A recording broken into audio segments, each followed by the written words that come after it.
Well, this is my friend, Nichole Huggins. We've been friends for a long time. Long time. Do you remember when we first met? You were pregnant with Jude when I first No met way. you. Lainey. Yes. You were leading, Pearl Merchant was leading worship. Okay, maybe I do Hallsville. remember this. Yeah. And I was a children's or youth minister at That's the time. right. Okay, Yeah. I'd forgotten that. Okay. So you were not pregnant, right? Because Ezra... I had Grace. Yeah. Okay, that's right. Okay, because Ezra is he a full year younger than Jude? Okay. But then we reconnected after our boys were diagnosed with Right. autism. So we got our diagnosis before you then. How old was Ezra when Ezra was 2 when he got his diagnosis. Okay. So maybe around when he was about 3, maybe we met. I think so. That's about right. Yeah. Well, Nichole has a long list of credentials in special needs motherhood and advocacy, and I'm always proud to call you my friend. I'm always like, oh, I've got a friend who and I go down the list of all the things that you've done. Number one, you're a mother to a special needs child, Ezra, who is severely autistic, and then you're also mom to your sweet Grace, and I know that she's just such a blessing. She just exudes sweetness and grace. She lives out her name. You are an incredible writer. You have loveinaDifferentLanguage.com.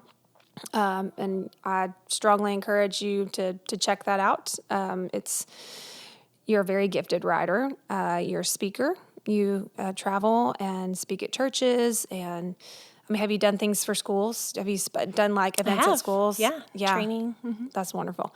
And you have been a special education teacher. You've been a children's minister. You were on staff at Prestonwood as their special needs minister. Mm-hmm. I always like to tote that around and brag on you for that. I'm like, y'all, she was like one of the biggest churches like in the world, and there was a long amount of applicants, and she rightfully won. And just because you're the perfect candidate for that. But did great work there. Thank you. What else here? You have, you've been a disability ministry consultant. And of course, wife to Jake, who reminds me a lot of my John. Yeah. Strong, steady, humble, faithful, loyal man. And they're raising kids here in East Texas in the Piney Woods. So I'm really glad to have you. But, so let's just start. Just from the beginning, you're pregnant with Ezra, and was it a normal pregnancy? And so Ezra actually had a twin. We lost the twin early on in the first trimester, and the rest of the pregnancy, was normal. And but Ezra really, we'll hear different stories, especially 17 years of ministry, working with different families. We've heard all these different stories of people who have kids with autism or who have special needs, and they'll say, there was this one defining moment, like my child was, quote, normal until XYZ happened, and there was a change. That was not the case for Ezra. So Ezra, we always say, came out different, He stemmed even as a baby. what did he do? So he would take his fingers as a newborn and cross them and give himself deep pressure. Interesting. And just, and it was just so interesting. He had multiple ear infections, which I know is not necessarily indicative of autism, but if you talk to a lot of special needs families, you will hear, particularly with autism, that they've had multiple ear infections or had to have tubes. Jude was sick a lot. Yes. First year of life. A lot.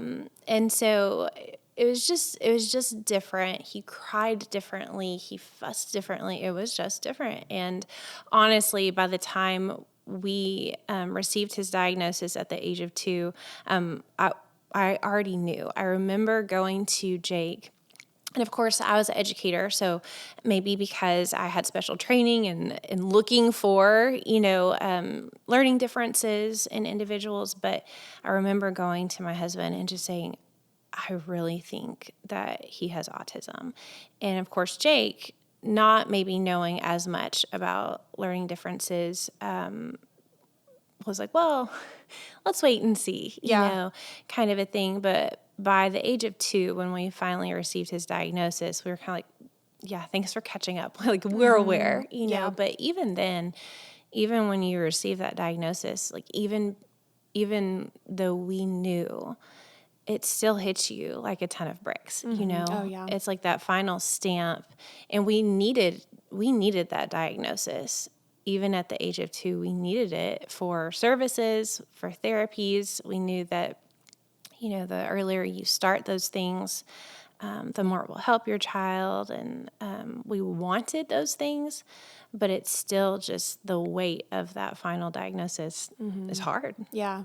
Yeah. Super hard. And so he's 2 at this time. And so he's seeing ECI. Did y'all do ECI? We Early did. childhood intervention. So in Texas, we have a, birth to 3 program that is somewhat connected to the school, but it's basically the interventive care for special needs people prior to the school picking it up. So y'all were working with them, and then so at 3, did y'all put him in school? We did, Okay. yes. And I just remember thinking, he's so tiny. He's too tiny for school. And the school suggested him riding the school bus, that was kind of, in their opinion, like inclusive of like therapy and learning how to tolerate different noises and that kind of thing. I just thought, he's so tiny for this. And like putting your small baby on a bus, that was the craziest thing to me.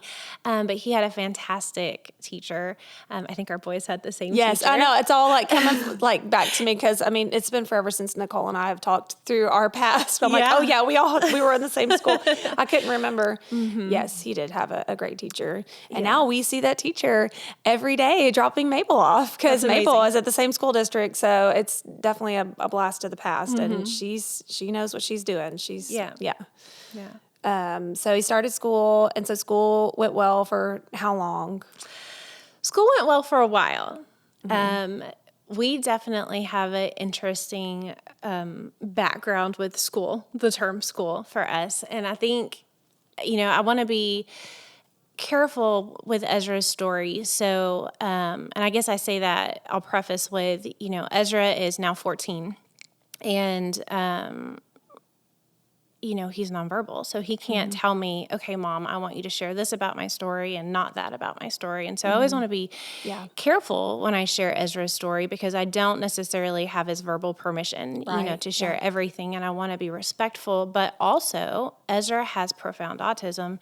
And so I think that, autism is a spectrum. And those with profound autism, their story isn't being told as often, and it's so different, and it needs to be advocated for, and it needs to be told, and so I want to give voice to that. And so, can we just honestly expound on that for a minute because I feel like that is a real polarizing topic because the special needs community I feel like can be feel really strongly one way or another. And I have so much respect for people who choose that path of like, well, we're not going to share because we can't get consent. Where we are on it is that we don't, okay, so here's the analogy that I make. So when a baby is first born, you share pictures of a baby, right? Because that it's a baby, that child doesn't have any like way to say, I don't want you to share a picture of me. It's just like, that's what you naturally do until that child kind of comes of age and starts saying like, Mom, stop, and they start expressing opinions. So for where we have landed is like Jude will, and this is kind of guessing, and maybe, it'll be proven wrong in the end, but like Jude has never shown his like, Mom, don't do that, but if there were ever a time that Jude was like, stop, I don't like, because Jude is considered verbal, but he's not always, it's not always meaningful. And it's meaningful to him. When I say not always meaningful, I mean, like, it's not always intelligible. Like, we can't always gather what he's trying to communicate. Right. But because of that, like, we feel like we have been given the green light to share his life, because Jude is like, his acts are not shameful. You know what I mean? It's like, he's not trying to hide what he's doing. It's not like he's masking. He's like, he lets down his hair at the house and acts that way, and then in public he acts another way. Like, Jude is who he is at home, and Jude is who he is in public. Yeah. And so, like, the path that the camp that I have chosen is like, I will speak for him. I will talk about what's happening, because you will most likely see this happen. And I want to explain what's happening. You know what I'm saying? So it's like, because we've gotten a lot of criticism about, like, showing behaviors, and we try to be careful. We try to choose which, because we haven't shown it all, obviously. There's a lot worse stuff that has happened in our house. But we try to carefully choose different things to show. But my approach, my intent behind it is like, okay, you're most likely going to see this behavior if you were to ever possibly run into us in public. So I want you to understand what's actually happening underneath the surface. And so it's a form of, like, advocacy for him, talking about him, and even, like, celebrating him, the uniqueness of who he is, kind of following him along, letting people fall in love with him along the way, with his, his quirkiness and his obsessions and things like that.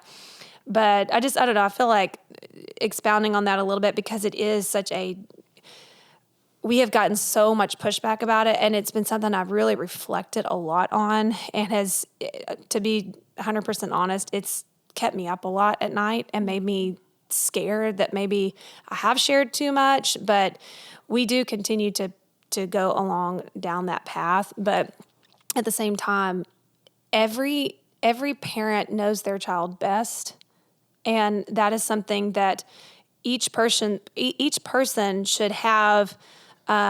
We should give them the respect to do what they want to do with their child, within reason, obviously. You don't want to, like, allow any abuse or anything like that. But, like, I just want to say that I respect that for you, and we'll respect that here too. And I'm not going to pull information out of you to just create content. That is not my desire. Oh, no, you're good. Well, and I think you're right. I think that people do tend to pendulum swing, right?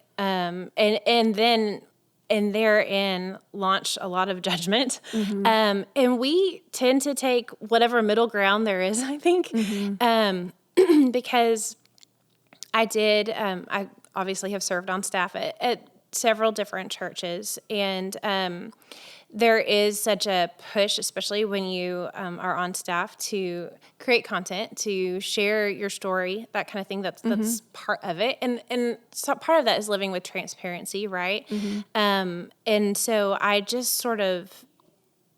not on staff now. Ezra's needs became so profound that I needed to take a step back. My family's my first ministry.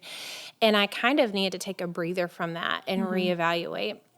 And I think a lot of it, just as you described, with his age, as he's getting older, and right now his needs are so profound and became so severe for a while that we just kind of turned inward. Mm-hmm. And so, but I want to give voice to some of the things that he's gone through. So we were talking about school there. For him, school became difficult because, first of all, I've been in ministry for 17 years, but I've also been a public school educator. You also mentioned I've been an advocate, and I'm now an art specialist. So I've kind of sat at the table, and a special needs parent. So I've sat at that table from all different perspectives, right? I know firsthand as an educator that it's one of, like, the most incredible professions. I mean, our educators deserve like all the praise, Yeah. right? But they also are the most under-resourced, underpaid. Yeah. They deserve so much more than what they've been given. And so it's a very hard position to be in as an educator. And I know that. And I can appreciate that as a parent of a child who has profound autism. And then on the educator side of things, I can tell you it's very difficult, right? That really keeps you very balanced, I would think. Yeah, definitely. In your However, expectations, too. Yes. But then I can tell you also, Ezra, with trying to protect his story as much as I can, but also telling his story, Ezra, 2 different times in his life, one of his diagnoses now is PTSD. Ezra was abused within the school system. And like legal ramifications, the whole thing. And so that's why I say we have kind of a rocky relationship with school is, I have a love-hate relationship with the school system too. And, that's not the case with everyone. And there's families that we've served over the years that, their kids are on the spectrum and they've had incredible experiences, but Ezra has profound autism, and I really do believe that therein lies maybe the difference. I was about to say, do you think the families that would have just like gushing good remarks about the school have not dealt with children who have behaviors, like extreme behaviors? I would say that's our experience. Okay. Is that, that would be my assumption. Yes. So like Ezra now attends full-time ABA, and ABA is not for everyone. It does not work for everyone. And I'm very well aware of that. And it's different based on the provider. Absolutely. You can go to one ABA clinic and go, I hate this, and then go to another ABA clinic and start singing its praises. Yes, and be like, we've that's had the that answer. experience. Ezra's gone to one ABA provider, and it was not a good situation. Yeah. And now he's at one place, and I'm like, this is home for us, and we will never leave until he ages out. What do you think was the difference? Like, why would one ABA, and I kind of know the answer, but I would love to kind of talk about that. Why was one good and not bad? They're both doing ABA, so like what? So it's the way that they manage behaviors, their philosophy on how quickly they go in to physically manage behaviors, their de-escalation process. And so this place specifically, Ezra now is over 6 foot. He's a big guy for a 14-year-old. And so if you're planning to go in and physically restrain a giant, man-child, if you will, that's not going to go well for you. Most likely females too, right? Were there males? There's male and female where he is, but especially if you have an individual, and this is often the case for someone who has profound autism, also having a dual diagnosis of PTSD, because individuals who have a developmental disability are oftentimes going to end up over the course of their lifetime being abused, whether it's physical or some other kind of abuse. Unfortunately, that's a statistic that we have to look at. And so then if you rush in and you're quick to physically manage them, you're managing someone who already has a fight or flight response. And so it just does not go well. Well, my son already has PTSD, and so he has that trauma. And if you go in to physically manage him, it's not going well for anyone. It's a trigger. Yeah. So Jude, for those of y'all who are new, lives in a state facility, and I'll do another podcast on that. Or you can just go to the Special Needs Motherhood Instagram account and you can read the story there. But they are a no restraint facility. And they used to restrain for years and years and years. And then they started using blocking pads. So the blocking pads, for those of you listening, are just big, basically large shields, padded shields that you just grab real fast. And if someone is out of control and they're doing, they're getting hostile or combative, you just block. You're not putting them in a restraint until they calm down. You're just blocking blows until they themselves de-escalate. But the director told me that just like when they started doing that, the aggressive behaviors dramatically decreased. Yes. And just having them out on the walls, like you go at the facility and the pads are everywhere. They're along the walls pretty much in every area. So you can grab one if you need them. And having them out has just reduced behaviors because, I mean, let's be honest, there's probably some sort of positive input that autistic individuals or special needs individuals are getting from a fight, and it's not sinister. It's a sensory, decompression. Yeah, they're getting something from that pushback. And so if they're not going to get that what's that reinforcement, then it diminishes the incentive to do it. And so I just find that super fascinating because, toward the end of the time when Jude was with us, we were restraining a lot. Yeah. A lot. And I know we were doing it improperly because John was the only one who could do it. And so really to do proper restraints, you need two people. And like I remember our ABA company, who was not great, they would come in and train us on 2-person restraints. I'm like, there's only one person that can do it. Like, this is not helpful. Like, I need some like jujitsu move or something. Like, I was hoping y'all come in and teach me that. But, hindsight, I'm just like, man, if we had restrained less, would that have, been the answer? But the reality is like, we had no other choice. Because there is a point where you don't have any other choice. You don't have blocking pads, or blocking pads aren't going to work. Like Jude had a huge behavior recently where the blocking pads weren't closed. He was adamant about getting somebody, and he kept trying to go around them, and so they did have to put him in a restraint. Mm-hmm. But, with our situation, looking back when I was just kind of rehashing through it and feeling regret, I was like, he was trying to throw himself through windows. Like he was trying to come get our other kids, and like John had to hold him down a lot. He had to hold him back, or he had to pick him up. So like when you just pick somebody up and move them to another place, that's considered restraint. So it's not always like you're pinning someone down and they can't move. Like restraint is like anything against their physical will, and you're physically transporting them, moving them, stopping them. That is by definition a restraint. But anyway, keep going with your thoughts. Sorry, I kind of no, you're good. digressed. Well, I think so. A couple of thoughts on that. I think that for any parent, again, autism is a spectrum. So I think any parent with an individual who has like profound autism, who's on that end of the spectrum, I think that training and de-escalation procedures are so important.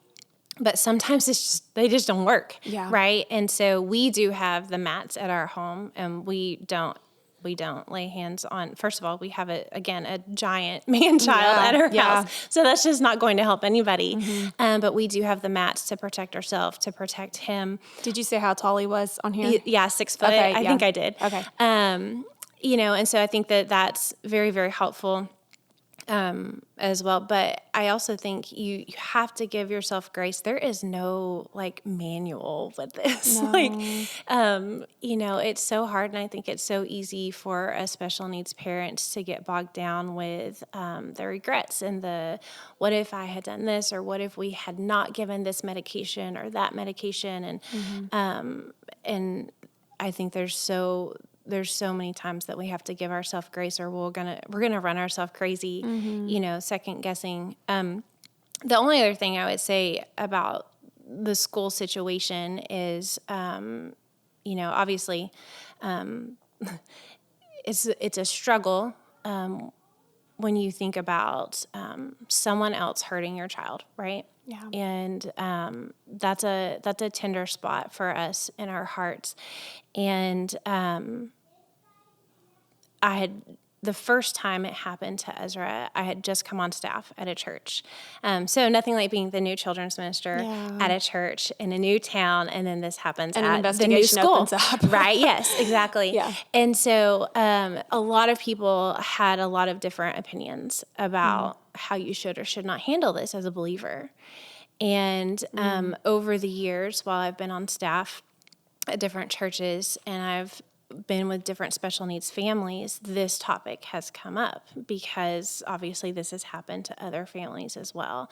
And parents who are believers have questioned, like, how do I handle this? And so I was going to share this if this topic came up, and I thought it might. So Proverbs 31, verse 8 says, speak up for those who cannot speak for themselves, for the rights of all who are destitute. Speak up and judge fairly. Defend the rights of the poor and needy. And I think the greatest advice that I can give to a parent is, like, you are your child's voice when they have none. And they are your greatest treasure. And we have been entrusted with these children to protect them, to advocate for them. And, yes, our God is a God that offers grace and forgiveness, but our God is also a just God. Amen. And so I really do believe that, obviously you don't want to be that parent that just nitpicks on the school, right? We do offer grace for or that's teachers. too happy, and it's like ready to just we offer an grace for opportunity. teachers who we know are overworked and underpaid and under-resourced. We understand all those things. However, if my child's coming home with handprints and bruises on him, if he's losing his language that he once had and now he doesn't, if he's becoming aggressive because you became aggressive on him, no.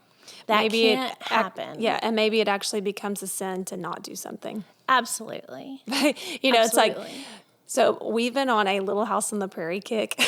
My kids, is it called Peacock? I think it's a streaming service, and they're on season 3, and they love it. So, and it's just so many good, wholesome truths that aren't celebrated anymore. But last night we were watching one, and exactly what you're talking about. This rough family moved into town. These 3 guys, like 3 brothers, and they were just terrorizing the town, and like stealing money, and the teenage boy had punched one of the girls and gave her a black eye, and so like the following Sunday the pastor was like, we're supposed to turn the other cheek and this and that, and the whole congregation was just feeling kind of like, really, and so then Ma Ingalls gets like assaulted by these 2 guys. Like, I mean, let's say assaulted, like they were kind of handling her inappropriately and like harassing her. And so Paul finds out about it and goes and beats the crap out of and you just like,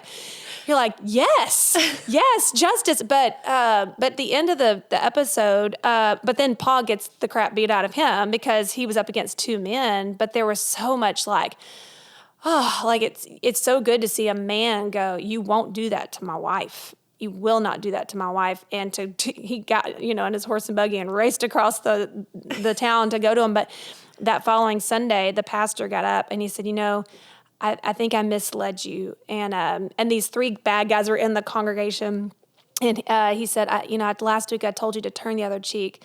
But he said, some of you are doing the work of the devil. And he said, we will not allow that in our town. And we will not stand for, to let the devil have his way. Mm-hmm. And the whole like congregation rose up and they picked up these 2 guys and they ran them out of town. But it's like, I feel like the church, this is such a topic, like we could talk so long about. Yeah. But like the church is just, I hate to say erred on the side of grace, but we have become such a, gosh, I hate to even like say this, but almost a limp-wristed doormat. But the truth is there are some people who are doing the work of the devil. And the Bible says in the end times that there will be a great falling away, that there will be a great deception. And I believe more than ever that our eyes need to be wide open and we need to be shrewd. We need to be innocent as doves. And what is it? Is it not something as serpents, but like shrewd as serpents or whatever? But you need to have your eyes open to good and evil. And it is okay to act justly against evil. And I've been so afraid for so long to call things evil because you want to give people a chance. You want to think the best about people. But there comes a time where you go, you know what? God has given me eyes to see. He's given me a spirit to discern between good and evil, and I will stand up against evil. And so I 100% support, fighting, even taking legal action against abuse. I mean, specifically, the Southern Baptist Church has been marred forever in the public eye because they did not take legal action against so many people, so many ministers within our congregation that were, sexually abusing people in our congregations, for whatever reason, whether it was just to sweep it under the rug and hide things or to show grace. But I've even kind of changed my tune on restoring ministers who've fallen, like this is kind of where I've been is like, there comes a point where you lose that, that privilege to be in the place of a minister. And you don't want to like write people off forever, but I think maybe we're a little too quick to hand back something so sacred, when people have maybe fallen to whatever sin it was, that we restore them so quickly. I mean, yes, restore them as believers. Yes, restore them as, people. But do we hand back that title that was once very carefully and very, that was ordained by God and handed to them? Like, do we cheapen that and just hand it right back? Or do we go, no, you lost that. You lost that. Now, it doesn't mean that God's not going to use you ever again, but can we put you in the same position that you were in before? I don't know. That's just kind of where I am right now. I may change my tune on that as I go, but I am just feeling more a desire to call things that are evil, evil, and to fight against them, and this, Absolutely. I don't know. I feel like we are just so scared to say that's wrong. Like we're living in such a gray, weird society and world where just like nobody wants to call anybody out on anything. And we see it in all areas, not just what we're talking about, but yeah. No, I 100% agree. And I think as this relates to our kids, and advocating for them, our biggest fear has been if we don't fight for our son, if we don't stand up and call this evil and hold someone accountable, then this person is going to do this again to someone else's child. Yeah, exactly. So we weren't just protecting our son, Right. but we were protecting the next boy or girl that was going to be in their care. Yeah. And so I think that that's so important to keep in mind, as parents. That's really, really good. Yeah, that's so true. It's like there's a responsibility on our part, because it's like, it's easy, not going to say easy, but it's like, well, it's easy to think, well, it just affects us and we'll just be the sacrificial lamb here. But wait, no, there's other people that could be assaulted, that could be abused. Right. And so like we actually have a moral obligation to stop evil. Yeah. Like, let's just call it what it is, Absolutely. That's so good. Well, I admire y'all for following through with that. And I know it's not comfortable. I'm sure it kept you up a lot at night. I'm sure it made you sick to your stomach. I'm sure you second guessed, and I'm sure that I would worry about what people thought and this and that, but.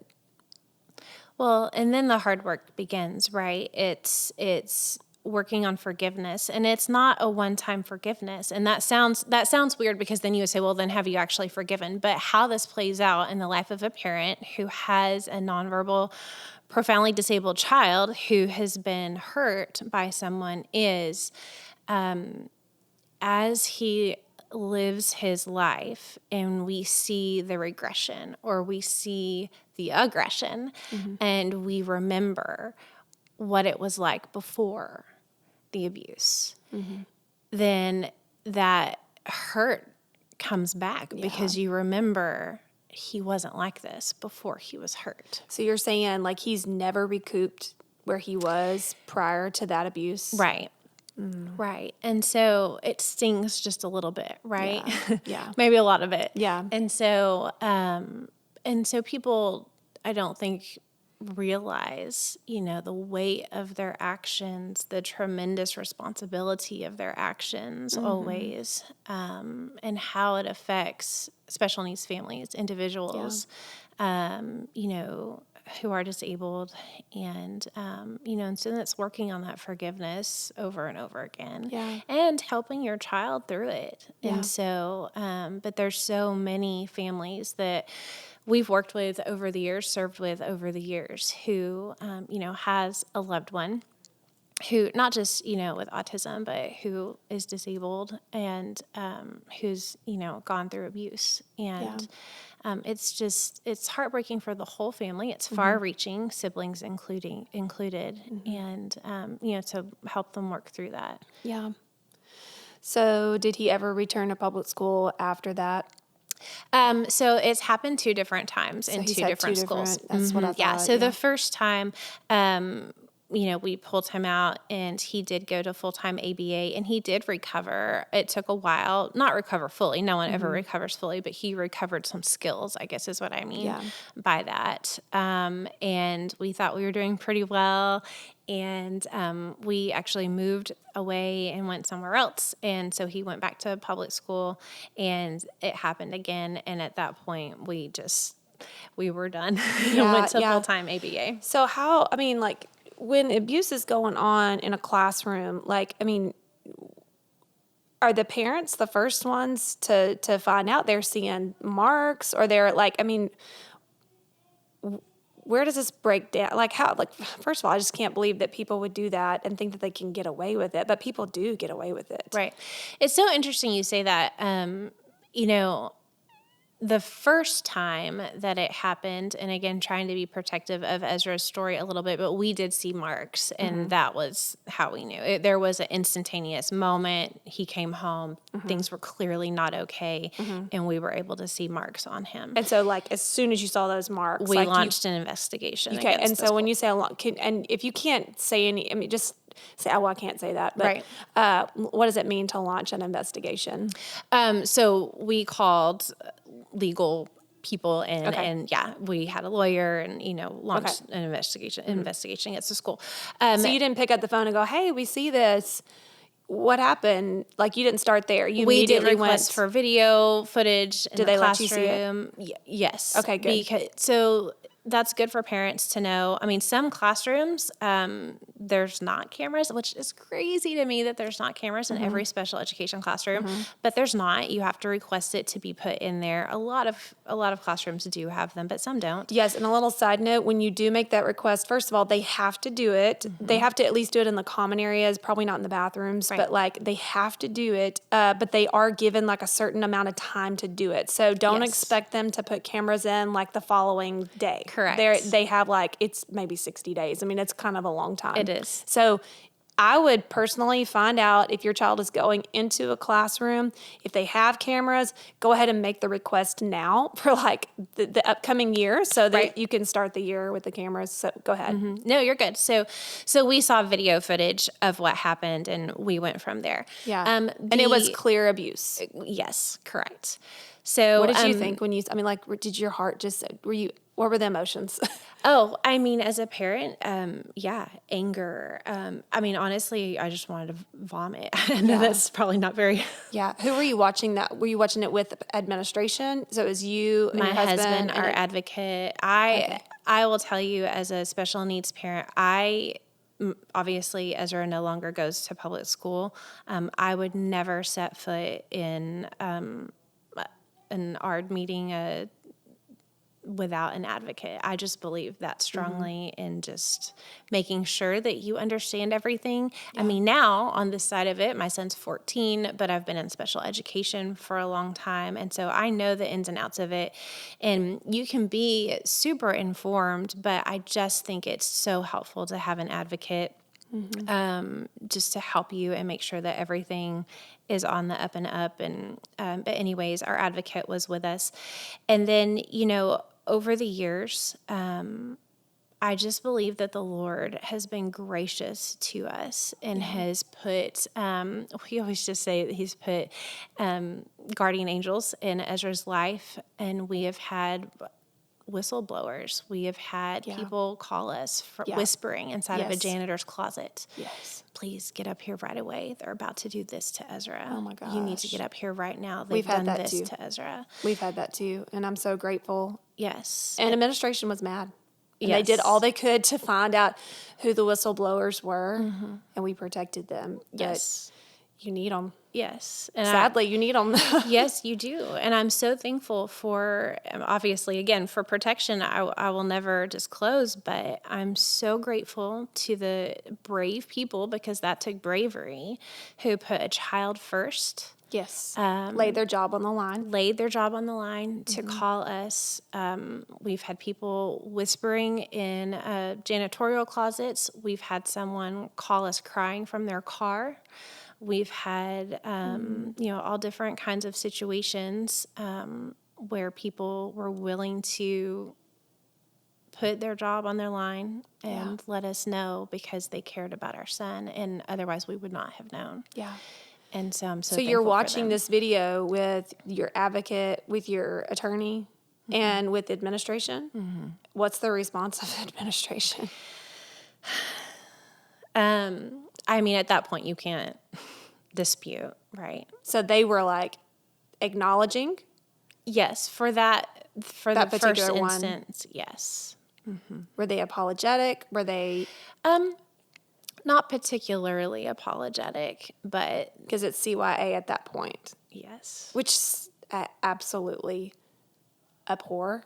Because I'm just like, do the right thing. It's like, stop trying to cover yourself, do the right thing in the moment, I'm pretty extreme, though. I'm willing to lose anything on the hill of the truth, though. You know what I mean? Right. It's like, I've never been an administrator, but I would hope that I'd go, they were wrong, and I would, if there was any negligence on my part, that I would say it and risk even my job just on the hill of truth, but. Right. And I have lost jobs on the, standing up for things that I felt so strongly for, but I have very, very strong convictions. I've always been that way. And sometimes I have to calm myself down, but golly, that in and of itself, that would hurt, and that would light my fire. To not see a passionate response, just kind of a mediocre response. Yes. Is that how you would describe? Absolutely. Administrative? And I think, and that's where, again, it's such a struggle for me as an educator, as, now what I do, just remembering that it's not that way everywhere. It's really not. I think that's a very good point. We were in just the wrong classroom at the wrong time. I try to tell people, because I've had to counsel a parent recently, and I said, listen, you've got to remember, we're not mad at a district. No. We're mad at specific people.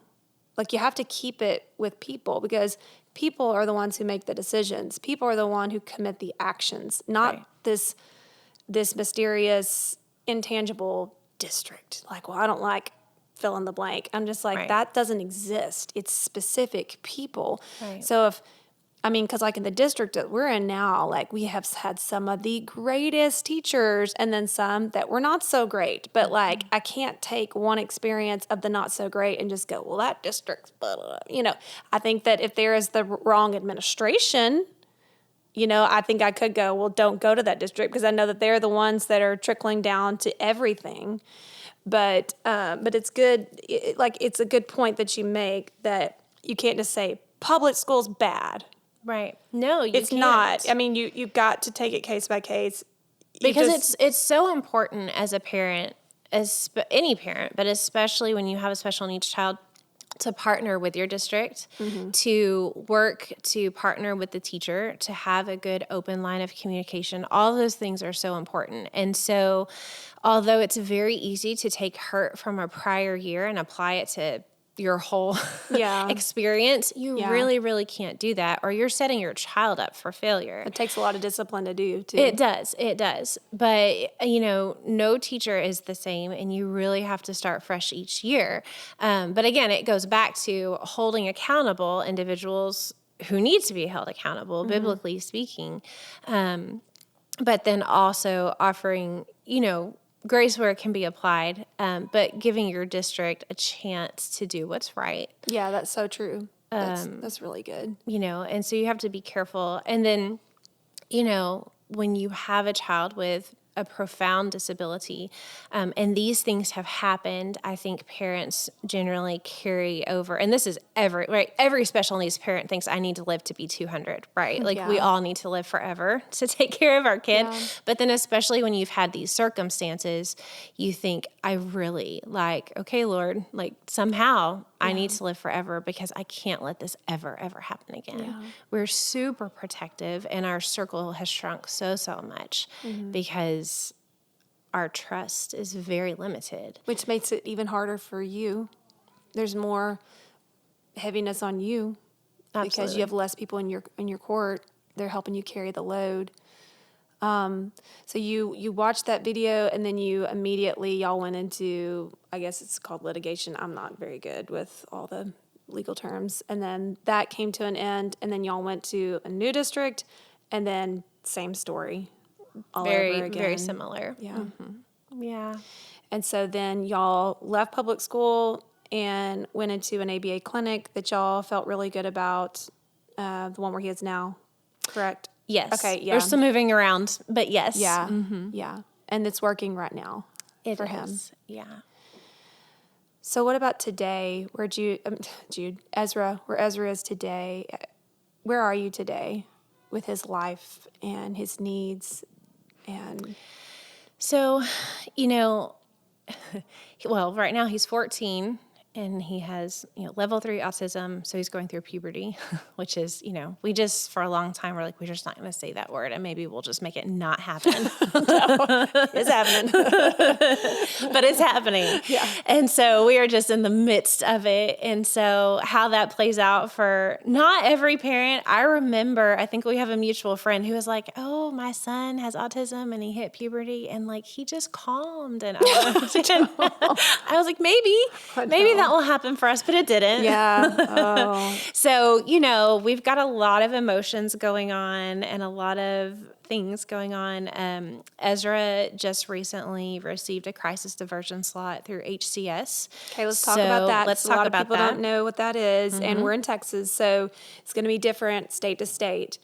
Do you want to explain it? You can. Okay, so in Texas, we have waiver programs that are Medicaid funded, and there's a particular waiver program called the Home and Community-Based Services waiver program, and the wait list currently is about 17 years long. Yes.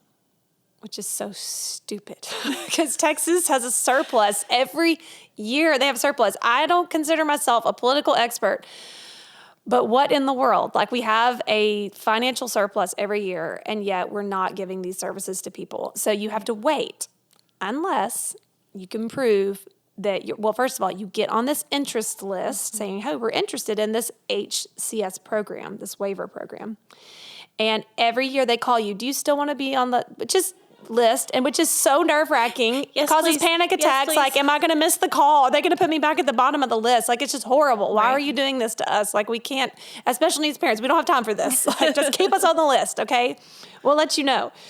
But anyway, but you can be bumped to the top of the list by getting a crisis diversion slot. So if you can say, hey, by giving us our waiver now, you could help us divert a crisis in our situation. And a lot goes into that. You're basically laying all of your life, the good, the bad, the ugly, the really, really, really ugly, where I say I'm being protective of Ezra's information while we're talking, not there. Not in those meetings. You're laying everything on the line and they're evaluating, do you qualify? Mm-hmm. And basically the child, the individual, has to prove to be a harm to himself or others or herself or others to qualify.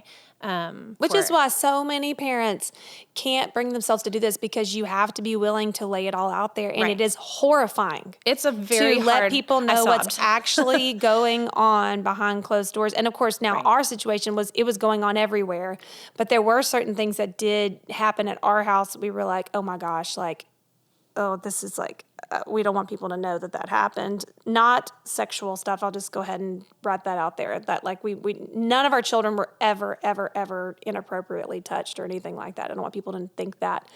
But like just things that people can misinterpret or people could use against you. And like we have a very specific, instance of that happening. We were in our pre-admit meeting to get Jude into the SSLC, and these meetings, so many people, you feel so invaded, your privacy feels so just gone, and you feel like you're on display. I mean, the last meeting we had for Jude, I counted 25 people. Yeah. But in this particular meeting, they're like, yeah, he's going to have a roommate. And me and John were like, oh, I don't know if that's a good idea. They're like, well, you don't think he'd do anything to the roommate. I'm like, what? Why do y'all think we're sending him to y'all? Like we're not just looking for the easy way out here. We keep very, very close tabs on Jude, even whenever he's asleep. Mm-hmm. Like we don't know. I mean, like, yeah, he does get up and move around, and like, we don't know what he may or may not do. But like, there are times he ends up with all of his clothes off and he's walking around. He's, like I said, he's never, ever touched any of my children like that. But like, we want to be good parents and be proactive about it and be like careful, just that one thing. Okay. Just saying that somebody from that meeting called CPS and made a report, and then it's so scary for my kids. We've had 5 CPS investigations because people just don't understand. They don't understand. And I say all that to say, this is why these families are isolated. This is why these families are hiding and they're captive by the disability, because they're so scared that if they reached out for help, and then if people really knew the extent of what all they were up against, they would come get all their kids, or they would force them to remove that child from the house, and that's a decision that we want to have in our courts, that we want to be entrusted with that decision. We want, as good parents, we are good parents. You and I are good parents, and there are a lot of good parents out there. We want to be entrusted to be able to make that decision if that decision is ever to be made, that a child needs to be removed from the house. But instead, we're left without the resources that we need because we're so scared we're going to be forced to take them. And we want to make the decision. But I know that for y'all and for us too, we got to a point to where that was no longer a fear because we were so desperate for help that we knew by laying it all out, we knew the cost. We knew that we personally were looking for an outside placement for our son, because things had gotten so bad in the house. But anyway, so back to the HCS slot, so the crisis diversion slot. That's what a crisis diversion slot is. So you lay it all out there. You have to be super honest about where things are, and then you lay it before the judges of whoever they are in HHSC, the Human Health and Service Commission, Health and Human Service Commission. I always say it wrong. In Texas. And whoever is sitting in an office somewhere, and whatever desk it lands on, they read it. Right. It's not, I don't even think it's a committee. I mean, it's just who knows who it is for the day, that sees it. Right. And then says, yes, this person needs a crisis diversion slot. Right. And we were always told, oh, it's really hard to get. It's really hard to get. And like, we got it. We got it. You got it. I've seen several families get it since we've started this process. Yeah. And it's helpful, not helpful. It depends what it is that you need in your situation. I am very grateful for it. It does allow some things that are helpful, but I say helpful, not helpful, in that it does give Ezra some hours for a caregiver, but that's where I think we've laughed about this before, Lainey, because they're like, you get, however many hours do you qualify for, pretend like it's 34 hours a week for a caregiver. That's so great. I'm so thankful that the state of Texas will pay for a caregiver for our son. Now, finding that magical person that's going to work for a very low wage that the state offers to work with this 6 foot, 200 and whatever pound, giant man who has behaviors, it's nonverbal autism, is really hard to find. Yes, And so absolutely. it sounds sometimes If we could just get it, and it's like this shining thing sitting up on right. a pedestal, and you're like, oh, there it is, and you hear the angels singing, and you get it, and you're like, you're sorely disappointed. Yeah, yes, Yeah. because there's not as much you can do with it as you're kind of hoping. Yeah, you realize it's not the answer ultimately. Ultimately, well, Right. I'll speak from my experience. So when we got it, we were thrilled, okay? And then we could pretty much only find female people who would work because the truth is they don't get paid time off. They don't get benefits. You're looking for somebody who's willing to probably work part-time because your child's still in school. But then you didn't work full-time in the summer. So it's like you've got these really odd hours and schedules. So it's like you either have people who are qualified but not available. They have limited availability. Maybe they can work some nights here and there, weekends here and there. Or you have people who are available but not qualified. Right. It's like so-and-so who's just quit his job at wherever department store, fast food chain, and is like looking, but he's not qualified at all. Because again, if you have a crisis diversion slot, you have severe behaviors going on. Yes. There's a reason you qualified, and therefore you need someone who's trained Yes, you need training to be able to work with those behaviors. And yes, you can train someone yourself for your child. But again, in those crisis moments, hence the word crisis diversion slot, you need someone who can, that takes a lot of training. It takes a lot of training, and it takes a lot of going through bad apples and finally finding somebody who's really good, and then you hang on to that person. You may have to supplement pay to keep them. Correct. Things like that. Oh, And that's not to discourage anyone away from getting a crisis diversion slot. It's No, just it's kind not. of, that's the reality of the situation in which we find ourselves in. You asked Yes. where we're at. That's where we're at. Yes. So we have the crisis diversion slot, and we do have a caregiver right now who's really amazing. We're so thankful for her. But, we're just kind of in that situation. And so he's going to full-time ABA, and, you start looking at the future. And I think as a parent, when your child is young and you get that diagnosis, you think, and this is really very true. Like, you cannot limit what the Lord could do. That's right. God Yeah. can do anything.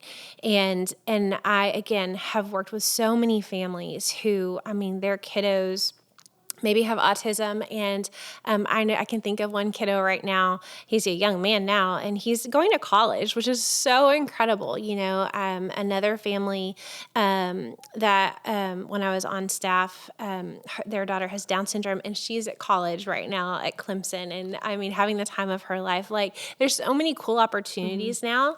Don't they have like a program at Clemson? They For do. especially, okay, that's They what do. I thought. I think I've heard about that. It's really amazing. And so there's so many cool programs and opportunities opening up.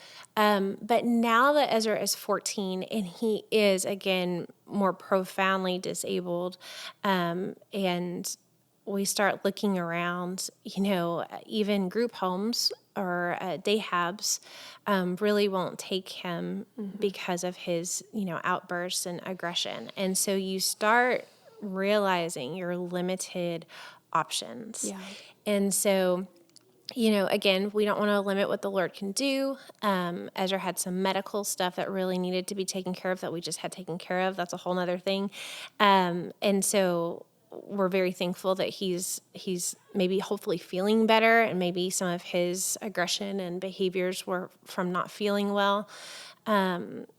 So I don't know. We know he'll always live at home. But you start realizing that maybe your options are more limited. Yeah. And that's an interesting place to be in, We lived in the Metroplex for a while when I was on staff at Prestonwood, and I just remember looking around at the different adults within our ministry with IDD and realizing, we moved up there and we were thinking, oh, we'll have all these other opportunities because we're in the Metroplex now. Yeah. And then one by one realizing that individuals within the ministry that I was serving, their parents would say, oh my goodness, we tried one day at this day hab and they kicked our son out because Oh, gosh. he just slammed his iPad down on a Yeah. table. And I was like, oh my goodness. Like Yeah. if that's all it takes to get kicked out of a day hab, Yeah. then there's no chance. Like, Yeah. Yeah.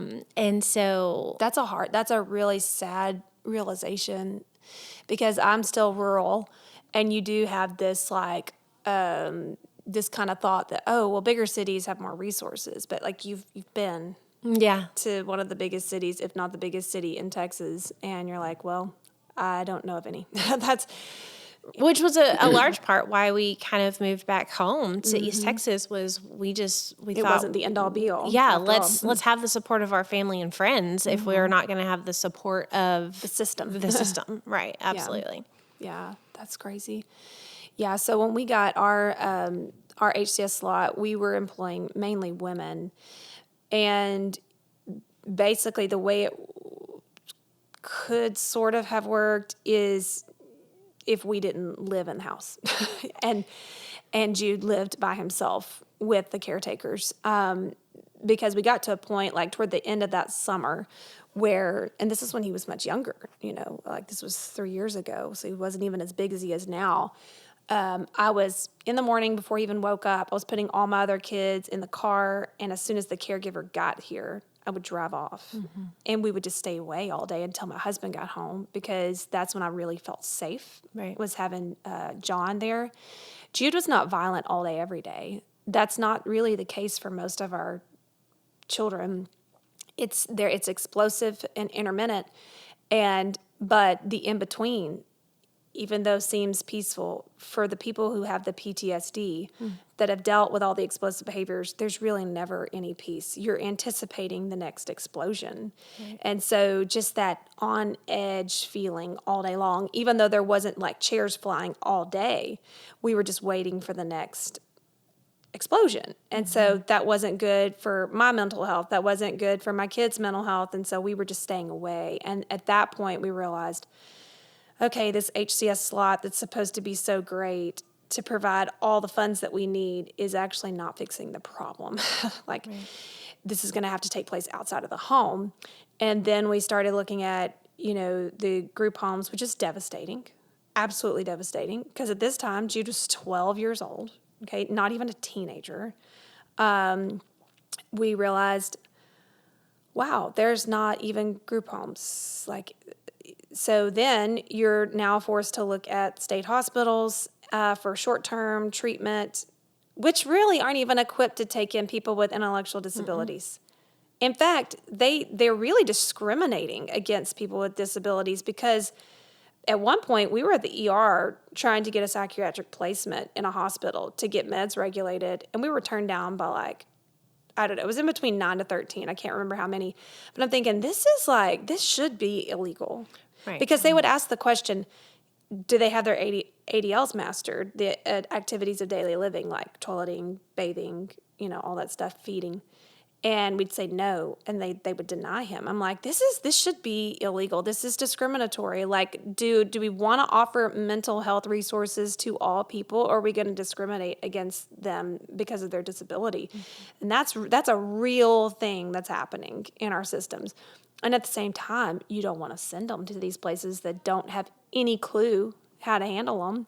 Right. But of course, we were, with our story that I could share later, but we were forced into it because my husband became temporarily disabled.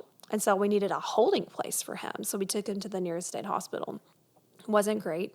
It was safe, but that was it. But, that was our story, was like, okay, we got this slot, but yet it's not fixing the problem. So we had to start looking outside of the home. And then through the long story, we found that the only places really equipped are the state-supported living centers, which is what has led John and I to the place where we are today, and starting Rehoboth Acres, because we're like, okay, like you were saying earlier, everybody wants to outlive their child. But for the most part, you and I have pretty healthy boys, I know. Like Jude rarely gets sick. I mean, Jude's life expectancy is looking pretty good, and I thank God for that. But that being said, what's going to happen, and it's not something we want to put on our other children to have to figure out. Right. We want it to be settled, and we want it to be prepared for. We don't want it to be a burden for them to have to, do all the legwork to figure out what's going to happen. And so that's why we have started Rehoboth Acres, because we saw this gaping hole in society for people like Ezra and Jude when they're grown men and they're still having behaviors, like I was so hopeful for Jude, because Jude had gone like a year without behaviors, really, like hardly any aggression at all. And then we were about to move him home, and he had this explosion of aggression. And I do wonder if it was just God just kind of lifting the veil for just a brief moment to go, he's not ready, and then putting the veil back on, because now he's fine. He's had a medication adjustment. But that being said, it was hard, but it's like, as much as I wanted to say he's matured and he's cognitively developed, I think that the medication has just masked what is lying dormant underneath him. So, meaning he may always struggle with aggression. And so if he's 40 and he's struggling with aggression, what is the plan? Exactly. What is the plan? And that's what so many parents are trying to figure out. And so many of us don't have the answers or don't have the resources. And that's the whole vision. That's the whole birthing place of Rehoboth Acres. But, I think I want to leave people today with some hope, because at the end of this conversation, you almost kind of go, I think I'll just drive my car off the cliff. Like what? Like how? Oh no. And you look into the future, and we talk about our boys being 40, and we talk about, that puts us in our 70s, or not even our 70s, but getting old, getting up there. Yeah, I guess I don't know. I can't do the math right now, but that's a kind of despondent thing. And maybe you want to speak into that, and maybe play things that how God has stilled your heart, like things he said to you. And maybe you can share with these parents that are not in that. Maybe they don't have that hope or that peace, or that they need some encouragement. Yeah. What would you say to them? I think there's certain things that I would want every special needs parent to know. I think the first thing would be that comparison kills contentment every time. And so if we look and compare our journey with our child to anyone else's, we're instantly going to lose our joy. Yeah. And no one child is the same. That means their future is not going to be the same as anyone else's. And so we need to go ahead and brush aside the comparison, and embrace our child the way that they are, the way that God created them to be, and embrace, their journey and their story. And that's going to save a lot of frustration on its own. It will steal your joy very quickly to begin comparing. And then I think remembering that God meets us right where we're at. Yeah. Which in turn also means that God meets our children right where they're at. I think we're about the same age. I grew up in the generation of the quiet time, right? Like it was very much like, okay, when is your quiet time with the Lord? And I'm not downplaying that at all. I think it's very, very important to spend time in God's word, and to know God's word, and to spend time talking to the Lord and praying and worshiping and all of those things. But, Ezra was awake from 1 a.m. until 3 a.m. last night. Yeah, today, whatever you call that. Yeah. And then he woke up again at 6 a.m, and he probably won't go to bed tonight until about 11 o'clock. Oh my gosh. So for parents who have that kind of life, right? Okay, and then we ask you, when was your quiet time? Yeah, I know. Just go ahead and make me feel worse about everything.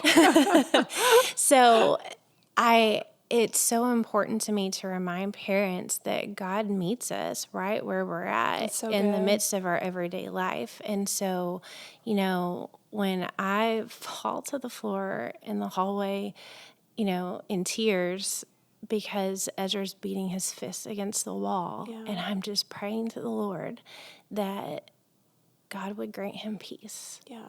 God meets me there. That's right. And It's okay. and when I am, in the living room with Ezra and I'm reminding him that God's word is true and powerful and, be strong and courageous. Do not be afraid. And Ezra's trying to do the motions with me or say it along with me. God meets us there in those moments. And when we're praying over his future, it doesn't have to be this big moment where we're filling out our journals because let's face it, if you're in this kind of life at this moment, it's going to take on different seasons and look different ways, but we may not have time to fill out the journal and to make it look all perfect and have that quiet time moment. But God meets us where we're at in the trenches of life and reveals himself to us in very special ways. And in turn, I really do believe that God meets our children right where they're at. And I really do believe that God pursues the hearts of his people. And so that means that our children are not excluded by that. Amen. And so he pursues the heart of Ezra. He pursues the heart of Jude. And so I really do believe that God reveals himself to them in a very special way. And he wants to be known by them and therefore reveals himself to them. And they may never be able to articulate that to us in a way that we're like, oh, they understand completely. And, or in this very Christianese language way that someone might expect. But, that is the most important thing, right? Is that our children know the Lord and we know that they are his. And we have to, at some point, entrust their future to him. Yes. And remember that God loves them with a love far greater than we could ever comprehend. And so we try to make plans as best as we can for their future. And then we also, there's an element of faith and trust where we say, okay, Lord, he is yours. I'm going to do my due diligence and the best that I can with what you've entrusted to me. But then I also know that you see him and you know him and you call him by name. Yeah. And I'm going to trust him to you. That's so good. My mother had a brother with cerebral palsy. He was 18 years older than her.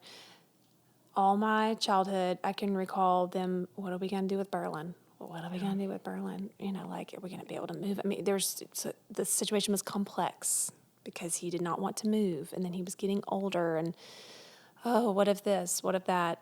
And in the end, about 2 weeks, he fell and went into an assisted living, and 2 weeks later, he went to Jesus. But he lived on his own. I remember. And it's like, yeah.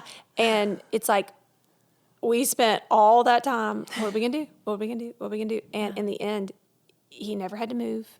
He never had to leave his house. He only spent 2 weeks in an assisted living. And that's not always the case for everybody, but the point I make is that we just don't know. We spend so much time worrying about things that may even never happen. Right. And there's so much grace that awaits us.